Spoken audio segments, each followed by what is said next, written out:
Welcome to the Global WarWatch Network. Today, we're looking at something pretty significant that just happened on the global stage. India and Norway have launched their first ever maritime security and disarmament dialogue. But what does this new partnership actually signify? And, what does it mean for global stability? Exactly. It's not just another diplomatic handshake, is it? This looks like a strategic alignment with some potentially far-reaching implications. Right. We've gathered insights from various sources to really unpack why this dialogue matters, what it's aiming for. So let's get into the crucial details from this landmark event and see why it's more than just a headline. Okay, so let's start with the basics. This was the very first dialogue of its kind between them, right? That's correct. September 12th, 2025, in Oslo.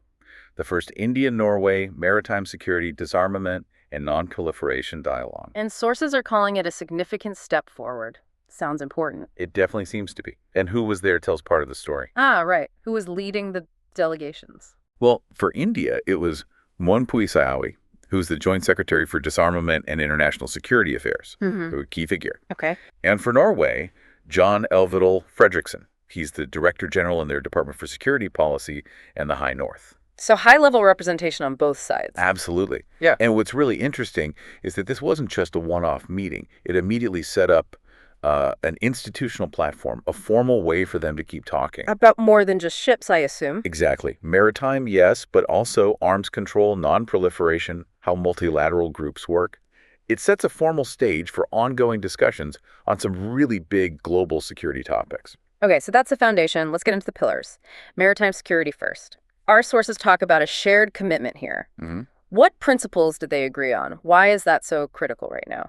Well, both sides really stressed how important it is to maintain maritime security based on international law. So UNCLOS, the UN Convention on the Law of the Sea. Precisely. UNCLOS was highlighted. And that's foundational, isn't it? A stable maritime order isn't just, nice for peace. It's essential for global trade, for economic connections, energy security, basically things that affect everyone. Yeah, absolutely vital. Given that reliance, what specific threats are they looking to counter together? It can't just be about upholding the law in theory. No, it's practical, too. They looked at how their maritime institutions are already cooperating and how to boost that, and also how to strengthen international and regional efforts against illicit activities. Like what specifically? Things like smuggling, piracy, Yeah. and illegal, unreported, and unregulated fishing, IUU fishing. Right, which is a massive problem globally. It really is. It destabilizes things, harms economies, impacts food security. And beyond those activities, they also focus on protecting critical maritime infrastructure. You mean ports, undersea cables? Exactly. Ports, those vital data cables carrying internet traffic, financial data, and offshore energy installations, too. It's a pretty comprehensive view of securing the seas, vital for all of us relying on shipping and, well, the internet. It really sounds like it. Okay, so moving beyond the water itself, the dialogue also covered disarmament and non-proliferation. What ground did they cover there? Yeah, this is the other major pillar. They exchanged views on the evolving challenges from emerging technologies. Like AI weapons or cyber threats. Things like that, yes. Technologies that are constantly changing the security landscape. They also discussed existing arms control regimes, nuclear, conventional, which, are facing a lot of pressure globally right now. And did they agree on a path forward? Well, they stressed the need for more cooperative engagement, especially in international forums. And they recognized that tackling these huge threats needs more transparency between nations, more trust building.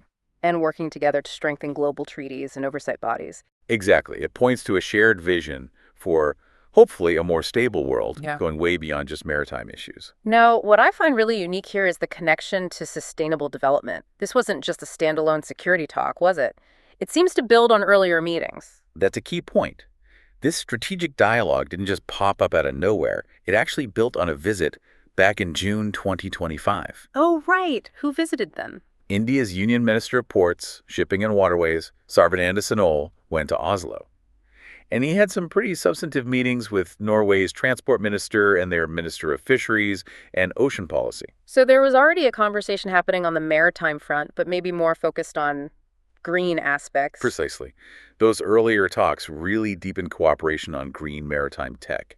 Things like electrifying ferry systems, something Norway is, frankly, a world leader in. Makes sense for India to learn from that. Definitely. And also the digitalization of shipping operations.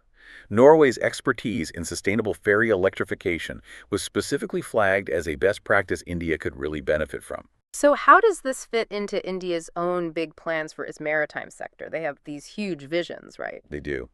Minister Sonowal talked about India's transformation roadmap, the Maritime India Vision 2030, and the longer-term Maritime Amrit Vision 2047. And these aren't just about more ships and cargo. No, much broader.